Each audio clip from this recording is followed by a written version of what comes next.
दिवशी जिजामाता खिडकीतून बघत होते तेव्हा त्यांना कोंढाणचा किल्ला दिसला आणि तिकडून शिवराय आले. जिजामाताने शिवरायाला म्हणाले की आपल्या ताब्यात कोंढाणचा किल्ला असावा पाहिजे. तेव्हा ते तिथे चर्चा करत होते. तिकडून तानाजी आले आणि शेलार मामा आले आणि तानाजीने बोलले की रायबाचे लग्न आहे. तेव्हा शिवराय म्हणाले की आम्हाला कोंढाणचा किल्ला जिंकायचा आहे.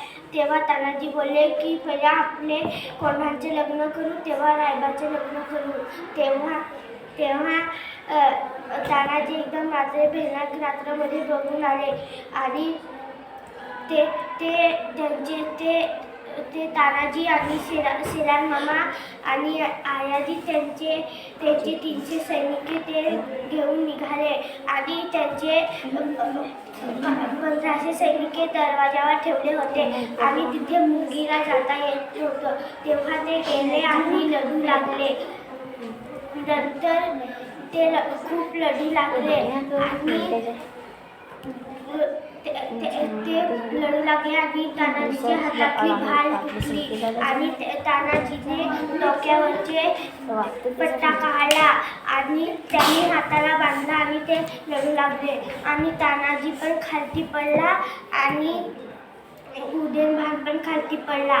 तेव्हा त्यांचे सैनिक गेले आणि कल्याण दरवाजा उघडला आणि तिकडून सूर्या जयसिंगराजे आले आणि ते बघू लागले. त्यांचे सैनिक पळायला लागले आणि ते गेले आणि तिथल्या डोळ्या कापून टाकल्या आणि ते म्हणाले इथे तुमचा बाप पडलेला आहे, मागे फिरा, किल्ल्यावरून उड्या मारून मरा नाही तर उदयनभानची लढून मरा. तेव्हा ते खूप लढायला लागले. नंतर ते लढले.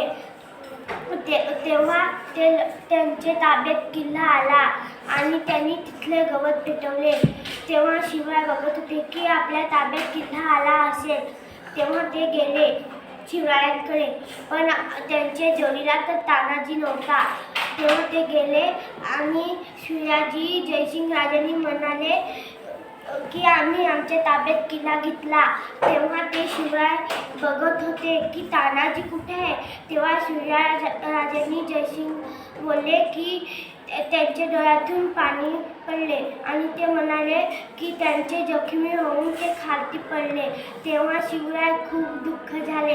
तेव्हा त्यांनी रायबाचे लग्न लावून घेतले. जय हिंद जय महाराष्ट्र.